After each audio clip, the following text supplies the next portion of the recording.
So far in this video series, taking an overview look at the Aliens line from NECA, I've been focusing on the human characters. We've seen the Colonial Marines and we've seen some of those other non-military characters that appear in the film as well. So it's way past time now to take a look at the stars of the film itself, and that is of course the eponymous monsters, the aliens.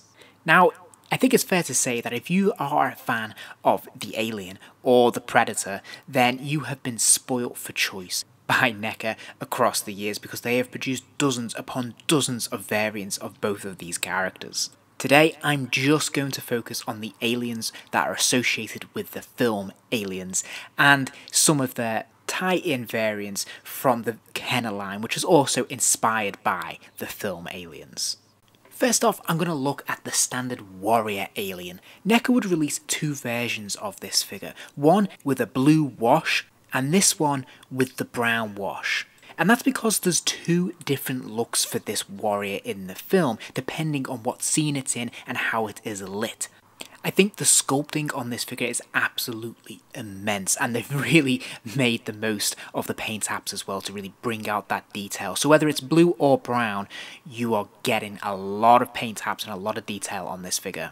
The sculpting is absolutely immense, and I think they've caught the likeness spot on. Like, this is glorious. Every vein, every bit of tubing and gristle that you can see on the alien in this film has been reproduced here, and it looks absolutely glorious.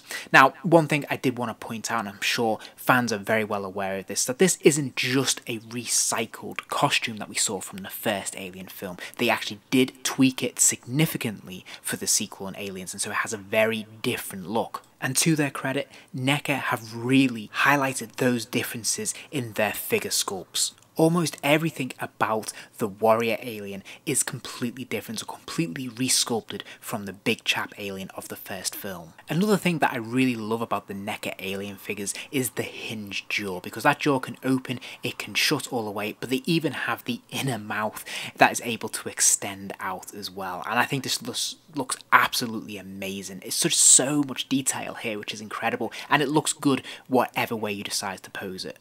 Now, aside from all the detailing and the ridges in the head sculpt and the fantastic paint apps, you'll also notice that there is actually wires and sinews that extend from the jaw to the back of the figure as a separate piece. This is pretty cool because it connects the whole head to the body, but they've actually allowed for a ball joint in that head there so it doesn't impact on the articulation, which is really cool. Now, I would point out that whilst that ball joint does allow their head to move from side to side and look up and down, it is difficult still to pose it because it is so close to the body and because it is so elongated. But it is nice that they've made the effort here, even if it isn't 100% successful for allowing a range of different poses and motions.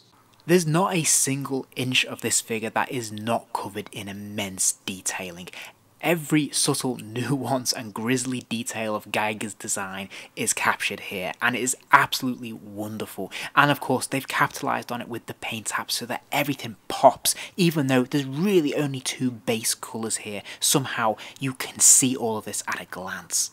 This continues right the way around the figure as well. We see those tubes on the back of the figure, which are made of a sort of soft rubber, they look solid, but they're really quite malleable, which is great. They're a little bit flexible, and this looks really fantastic. Likewise, we can see this all the way down to the legs, the feet, and of course, the tail. The tail is a rubber material and has a flexible wire on the inside, so it is posable. So if you want, you can move this around into different positions and you can make it part of your display. You can add it to the character of the alien. You can have it do pretty much whatever you want within reason. Although, of course, I would always caution you to be careful and not overdo it, because there is always the risk that you might snap it off or it may perish over time. In terms of articulation then, we've seen there is a ball joint in the head, which allows the head to sort of nod forwards and backwards and move loosely from side to side, although not a huge range. There are ball joints in the shoulders, allowing those arms to kick all the way up and all the way out, and there is even an upper bicep swivel as well. There's another ball joint in the elbow, allowing the arm to bend right the way backwards to touch the head if you want it to, which is great. There's a pin swivel at the wrist, allowing that hand to rotate 360 degrees and of course hinge forwards and backwards as well. Then there is a ball joint in the chest, the upper torso, allowing the figure to move from side to side, lean from side to side, and even bend forwards and backwards. There's more ball joints in the hips, allowing the legs to kick out to the side, to kick forwards and kick all the way backwards. And there's another double joint in the knee, allowing the leg to kick right the way to his back there, which is absolutely fantastic. There is articulation in the ankle, which allows the foot to move from side to side, although it doesn't really seem to want to hinge forwards or backwards particularly. Then there is also some toe articulation as well. Now, something that can't be overstated is the scale of this figure, because he absolutely towers over the human characters in this line. And of course, they're in the 7-inch scale, so they're 7 inches tall. He must be pushing about 9 inches. I absolutely love this. Having the alien tower above the human characters is so spot on. That's exactly what it should be. They should be totally menacing and really larger than life. And this is absolutely fantastic, and creates opportunities for some absolutely wonderfully dynamic displays. Regardless of whether you opted for the blue or the brown variants, or perhaps you got both, this is an absolutely fantastic figure. Everything about this figure works in my opinion. It has wonderful articulation, it has an incredible sculpt, a fantastic paint scheme, and ultimately you can do so much with it without there being any compromise from my point of view. It's incredibly versatile. You can put this in any array of displays, any amount of positions you want, and it's always going to look threatening and fantastic. Now, after their initial releases, NECA would re-release Hudson, Hicks, and both the blue and brown alien variants. They essentially added some minor tweaks to the Colonial Marines by giving them their helmets and a new head sculpt, along with quite significant tweaks to the aliens, because they of course were battle damaged. They would then release these in a series of 2-packs. And then ultimately they would re-release them for the special 30th anniversary. This time though, all of the figures would be available singularly.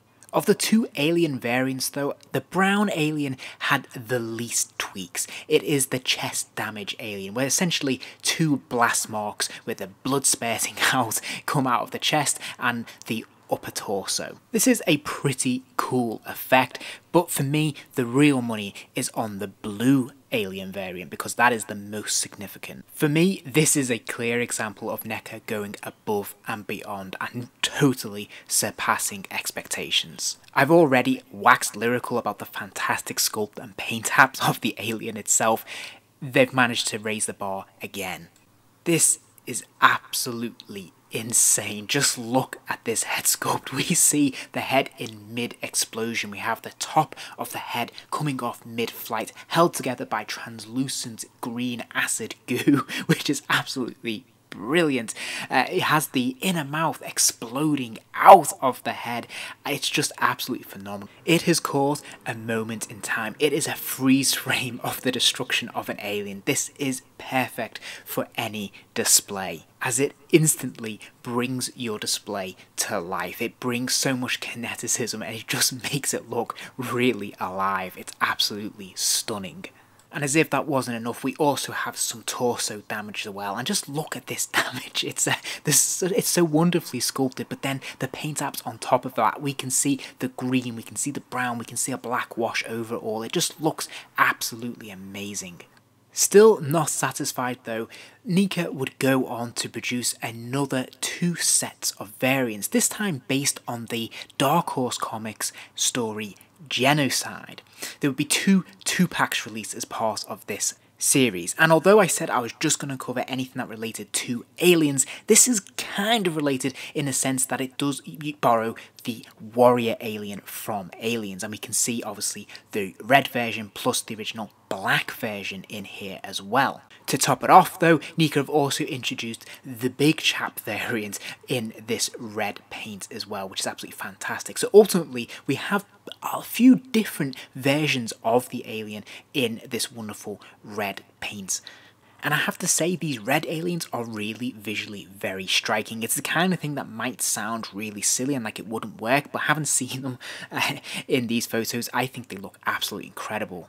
Then of course NECA began to experiment with their Kenner-inspired line, which reproduced in their 7-inch scale the imaginative creations of Kenner's Aliens line of the 1990s. The Rhino Alien, the Bull Alien, the Mantis Alien, the Queen Facehugger Alien. NECA made them all. And what's really surprising is that they've made them work somehow. These seemed like really ridiculous, over-the-top, silly ideas with gimmicks just to sell toys in the 1990s, and somehow NECA have managed to capture their essence, reproduce them, and update them in a way that actually seems relatively authentic and actually kind of creepy. And as we speak, new figures in this line are being announced and the line continues. I think we are very far from seeing the last of the Aliens figures from NECA. But my video series isn't quite finished yet because there is one last alien for me to look at from the Aliens line, and that is of course the Alien Queen. So join me in the next video where we'll take a closer look at the lady herself. If you enjoyed this video, please do give it a like and remember to subscribe as there'll be plenty more videos soon.